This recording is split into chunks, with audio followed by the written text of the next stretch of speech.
Welcome to the daily scan initiative. आज का पहला टॉपिक जो अपन कवर करेंगे वो है रिजर्वेशन इन प्राइवेट सेक्टर के बारे में। अब ये न्यूज़ में इसलिए है क्योंकि हुआ ऐसा था कि 2020 में हरियाणा गवर्नमेंट ने एक एक्ट पास किया था।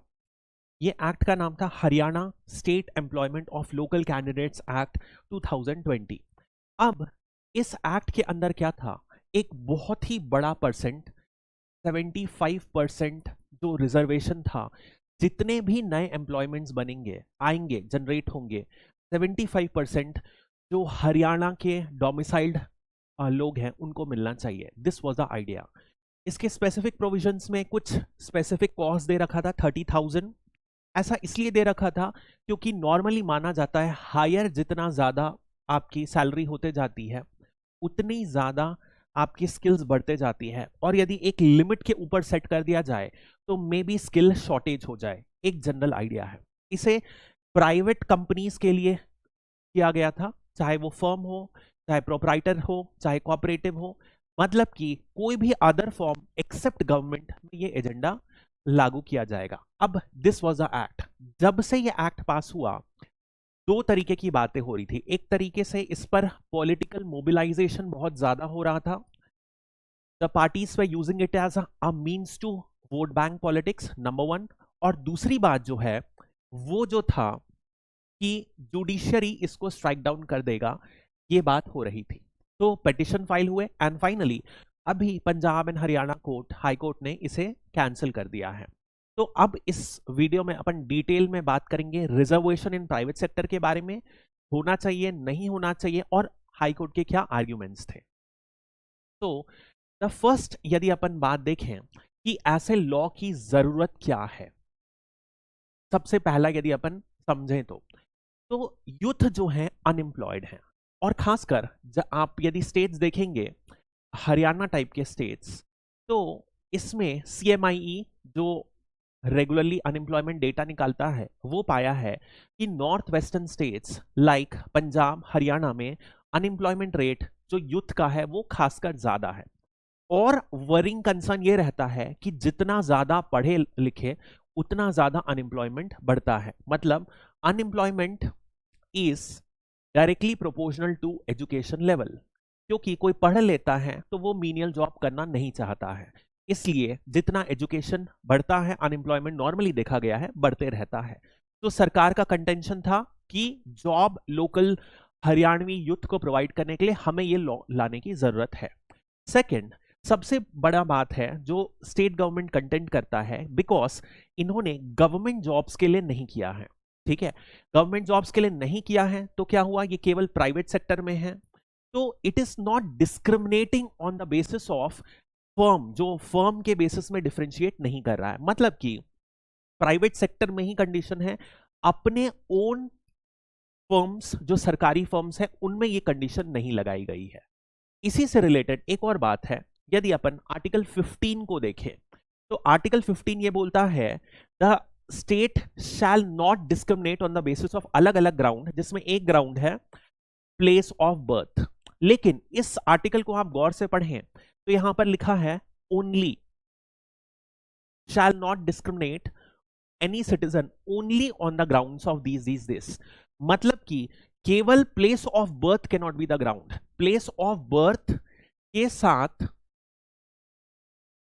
कोई और सेलेक्टिवली नॉन डिस्क्रिमिनेटरी कैरेक्टर होगा तो सरकार कंटेंट करती है हमारा कॉन्स्टिट्यूशन ये परमिट करता है।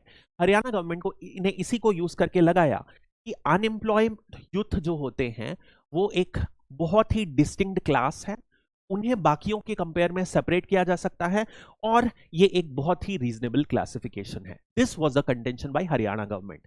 इसके बाद यही बात reservation on the place of birth, again simply only on this criteria में ये वॉयलेट है, but when you add another thing with this criteria तो ये वॉयलेटिव नहीं है।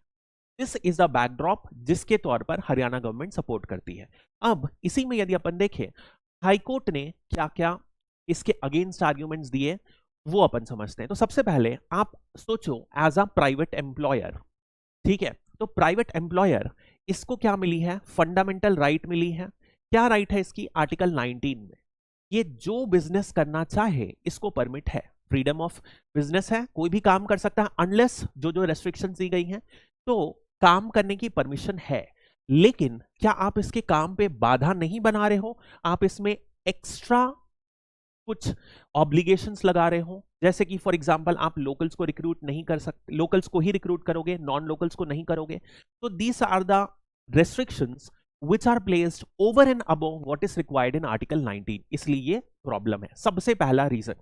सेकेंड, आप एक समझो इंडिविजुअल्स का क्यों होगा, अब दो इंडिविजुअल्स जो होंगे वो या तो हरियाणा के डोमिसाइल्ड होंगे या तो नहीं होंगे, तो इन दोनों के बीच में डिफ्रेंसिएशन हो रहा है, क्या राइट टू इक्वालिटी का को हैम्पर किया जा रहा है, दोनों के बीच में इक्वल राइट्स नहीं दी जा रही है, तो आर्टिकल 14 जो है वो भी वॉयलेट हो रहा है। ठीक है, थर्ड पॉइंट यदि अपन समझते हैं, अब सिंपल सी बात करो कंपनीज का, कंपनीज किस बेसिस में सेलेक्ट करेगी, यदि किस कोई एम्प्लॉयमेंट दे रहा है आपको, तो उनका क्या काम रहेगा, सबसे पहले selection should be on the basis of merit, जो ज्यादा मेरिट होगा, जिसमें ज्यादा मेरिट होगी उसे सेलेक्ट किया जाएगा, जो रिक्वायर्ड स्किल होगी उसे प्रेफर किया जाएगा। बट यदि ऐसा कोई लॉ लाता है तो can you understand this will hamper the labour market, labour market में इशू ला सकता है, that is what is the major argument. एक और आर्ग्यूमेंट इससे रिलेटेड है कि दोनों के बीच में वे जाएगा, देखो नॉर्मली यदि आप कोई भी अर्बन मार्केट में देखोगे तो already labour market is saturate, differences रहते हैं on the basis of region, on the basis of caste, on the basis of अलग अलग चीजें, आप इंडस्ट्रीज में जाओगे तो सबके बीच में रहते हैं, अलग अलग ग्रुप्स बने रहते हैं, और इस सिचुएशन में यदि आप स्टेट के बेसिस में डिफरेंशिएट कर रहे हो तो ये एक प्रॉब्लम खड़ी हो जाएगी, दिस इज वन इशू। इसको बोला जाता है सन ऑफ सॉइल मूवमेंट, इसे बोला गया था। सबसे पहले ये महाराष्ट्र में एक पार्टी ने स्टार्ट किया था, और इस मूवमेंट के बेसिस पे इन्होंने एक पॉलिटिकल मोबिलाइजेशन स्टार्ट किया, ठीक है, son of soil, Shiv Sena. Okay, और यदि अपन देखते हैं तो even idea of common citizenship is breached, कैसे, क्या Indian citizenship dual citizen promote करता है, नहीं करता है, मतलब कि कोई भी सिटीजनशिप ऑफ स्टेट नहीं रहा है, जो भी है वो एक इंडिया का ही सिटीजन है। ऐसा किस लिए बोला गया, ताकि जो फीलिंग ऑफ ब्रदरहुड है या फ्रेटर्नल बॉन्ड है सिटीजन्स के बीच में बनी रहे, और स्टेट्स के बीच में कोई डिफरेंस ना क्रिएट हो। ये भी खराब हो रहा है बिकॉज आप क्या कर रहे हो, कॉमन सिटीजनशिप के बीच में आप डिफरेंसेस क्रिएट कर रहे हो, that is number one issue.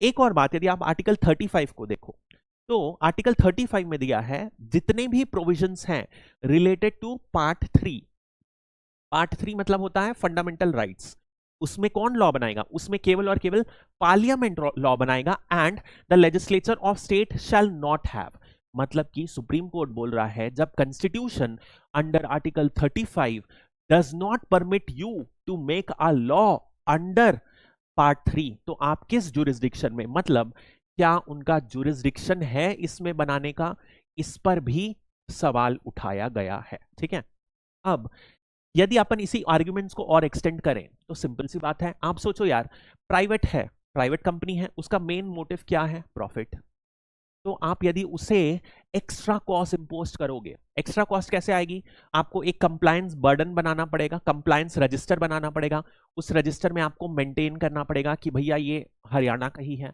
और मेंटेन करना है कैसे, उसको रेगुलरली सबमिट करना है, फिर इंस्पेक्शंस होंगे, वहां पर प्रॉब्लम आ गई, कहीं स्किल शॉर्टेज हो गई तो और प्रॉब्लम हो गई, हायरिंग की टाइम एंड कॉस्ट बढ़ गई, प्रॉफिट यदि कम हो गया तो क्या प्राइवेट सेक्टर सरवाइव करेगा उस एरिया में, नहीं करेगा, तो चांसेस क्या है, चांस हो सकता है इट विल रीलोकेट टू ऐसी प्लेस जहां पर better ease of business provided है,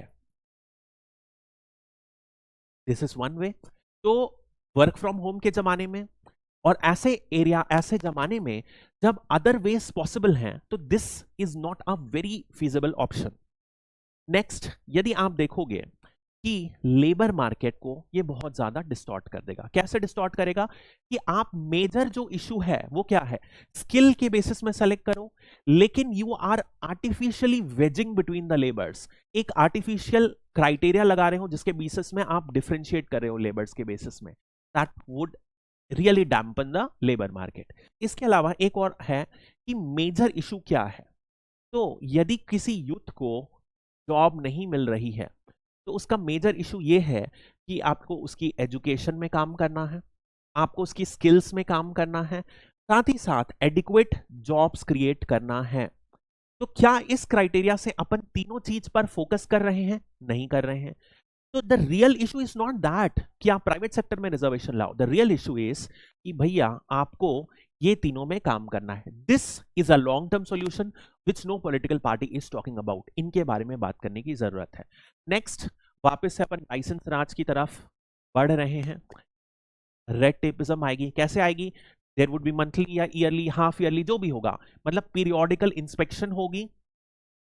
हो सकता है इस इंस्पेक्शन में फिर से करप्शन बढ़े, करप्शन बढ़ेगा तो कंप्लायंस कॉस्ट बढ़ेगी, कॉस्ट ऑफ कंपनी जो रन करने की है वो बढ़ेगी। इन सारे फैक्टर से क्या होगा? अल्टीमेटली जो होगा, वर्केबिलिटी इन द कंपनी जो है, of the company is an issue. ठीक है, अब इसी में यदि अपन बात करते हैं, कुछ आर्ग्यूमेंट्स ऐसे भी होते हैं जो सपोर्ट करते हैं, इनको और देखते हैं फिर से। जैसे सबसे पहले एक है श्रिंकिंग एम्प्लॉयमेंट। एम्प्लॉयमेंट अपॉर्चुनिटीज लगातार कम हो रही हैं। ठीक है, ये बात कोई भी डाउट नहीं है। इंडिया जीडीपी में तो ग्रो कर रहा है, बट एक फिनोमिना एक्सपीरियंस कर रहा है जिसे बोला जाता है जॉबलेस ग्रोथ। तो इंडिया में एडिक्वेट जॉब्स नहीं क्रिएटेड हैं एंड इस वजह से जो यूथ हैं बहुत ज्यादा प्रॉब्लम में हैं। उनको प्रोवाइड करने के लिए आपको सर्टेन टाइम्स कुछ इंसेंटिव देना है। साथ ही साथ क्या एक स्टेट गवर्नमेंट का क्या एम है? अपने सब्जेक्ट्स मतलब उस स्टेट के जो सिटीजन्स हैं उनको, उनकी राइट्स को फुलफिल करें। तो क्या उनकी right to life, right to employment को ध्यान में रखना स्टेट गवर्नमेंट की जिम्मेदारी नहीं है? तो स्टेट गवर्नमेंट कहां गलत है यदि वो अपने स्टेट के यूथ को एम्प्लॉय करने की कोशिश कर रही है? इस आर्ग्यूमेंट से तो सही लग रहा है भैया, बट दिस इज व्हाट एक स्टेट गवर्नमेंट अपने सिटीजन्स को आगे बढ़ाना चाह रहे हैं। नेक्स्ट यदि अपन देखते हैं, एक बार एक इशू होता है, देखो कई बार कंपनीज क्या होती हैं, वो डिस्क्रिमिनेट करती हैं। इसलिए डिस्क्रिमिनेट करती हैं क्योंकि यदि लोकल्स को रिक्रूट किया जाएगा तो क्या होगा, ये एक ही एरिया के रहेंगे, ये एक ट्रेड यूनियन फॉर्म कर सकते हैं, ये अलग अलग तरीके से कोर्सिव स्ट्रैटेजीज एम्प्लॉय कर सकते हैं कंपनी के अगेंस्ट। तो बहुत बार क्या होता है कि कंपनी लोकल्स को प्रेफर ही नहीं करती है, कंपनी बोलती है कि हम बाहर के लोगों को ज्यादा प्रेफर करेंगे, इनके जो यूनाइटेड होने की चांस है कम रहेगी। तो यदि कोई कंडीशन लगा दी गई तो इस तरीके की जो मैकेनिज्म है कंपनी कभी भी यूज नहीं कर पाएगी, and that is to the advantage of locals. Finally यदि आप गवर्नमेंट जॉब्स देखोगे, अब देयर आर टू थिंग्स, जैसे कि यदि गवर्नमेंट जॉब्स देखोगे, गवर्नमेंट जॉब्स में इवन जो कैपिटलिस्ट कंट्रीज हैं, जैसे फॉर एग्जांपल अपन यूएसए ले, तो यूएसए में भी जो गवर्नमेंट फंक्शनरीज प्रेजेंट हैं compared to the population, per unit population, वो 3 टाइम्स है इंडिया से। मतलब इंडिया के जो गवर्नमेंट ऑफिसर्स हैं अभी तक के दुनिया में, मतलब डेवलपिंग और डेवलप्ड में one of the lowest side आते हैं। और यदि आप इसी में और सोचो कि क्या हुआ है, फाइनेंस कमीशन ने जो बजट अलॉकेटमेंट है 42% से 41% किया है। ठीक है, जीएसटी आ गया, इसमें भी स्टेट का शेयर जो है कम हो गया। फिर देयर वेर पास्ट में इश्यूज जैसे डीमोनेटाइजेशन हुआ, फिर कोविड आया, सबकी वजह से क्या हुआ, स्टेट का जो रिसोर्स कलेक्शन है वो कम हुआ है। ठीक है, और नई फाइनेंस कमीशन ने कुछ न्यू अरेंजमेंट्स भी लाए हैं जिसमें मोस्ट बैकवर्ड स्टेट्स जैसे कि बिहार, यूपी, इनका जो टैक्स है नेट वो कम हुआ है। तो इन शॉर्ट स्टेट गवर्नमेंट का टैक्स कलेक्शन जो रिसोर्स है पहले से कम हुआ है। तो यदि स्टेट गवर्नमेंट के पास रिसोर्सेस नहीं है तो what is the option they have just one option कि उनके जुरिस्डिक्शन में जो जॉब्स क्रिएट हो रहे हैं वो उसे रिजर्व कर दें। That is what it could be done. ठीक है, so this is all about, इससे रिलेटेड कुछ क्वेश्चंस भी आ सकते हैं। अब मैं इसी में एक अप्रोच आपको बताना चाह रहा हूं which is known as the stakeholder approach. कभी भी मुझे कोई आंसर लिखना है, I will follow this approach. For example, मैंने बात किया कि हरियाणा लॉ में क्या नेगेटिव्स हैं, तो मैं अलग अलग स्टेक होल्डर का सोचूंगा और एक एक पॉइंट बना दूंगा। तो जैसे अपन रिजर्वेशन लॉ की बात कर रहे हैं, तो कौन कौन से स्टेक होल्डर्स हैं इसमें? नंबर 1 एक स्टेक होल्डर आएगा जो हरियाणा के सिटीजन्स हैं, हरियाणा के सिटीजन्स। तो इनको कुछ फायदा होगा तो इनके लिए पॉजिटिव आ जाएगा, लेकिन नॉन हरियाणा सिटीजन्स भी होंगे, नॉन हरियाणा सिटीजन्स के लिए नेगेटिव होगा, तो इनका एक पॉइंट बन गया। तो इट इज डिस्क्रिमिनेटरी, आर्टिकल 14 को वॉयलेट कर रहा है, एक पॉइंट बन गया। और एक और स्टेक होल्डर बनेगा कंपनी, तो कंपनी के रिस्पेक्ट में क्या पॉइंट बने, क्या 2-3 पॉइंट बन सकते हैं। इनका मोटिव क्या है, प्रॉफिट, ठीक है। ये कैसे लोगों को, स्किल्ड लोगों को सेलेक्ट करना चाह रहे हैं। और यदि अपन देखें इनका आर्टिकल 19 को वॉयलेट हो रहा है, तो ये एक स्टेक होल्डर बन गया, इनके 3 पॉइंट्स बन गए। और यदि अपन देखें और कौन बनेगा इसमें स्टेक होल्डर, तो एक हमेशा बनता है सोसाइटी। तो सोसाइटी में एज अ ओवरऑल क्या इसमें पॉजिटिव इंपैक्ट आएंगे या नेगेटिव इंपैक्ट आएंगे, ये आएगा, ठीक है। अब इसी में आप देख सकते हो whether there is a possibility of any other issues like conflict और नॉट, इस तरीके की बात आप कर सकते हो। तो इन 4 या 5 और स्टेक होल्डर्स यदि आपको मिलते हैं तो इसको इनकॉर्पोरेट करके पॉइंट्स लिख सकते हो।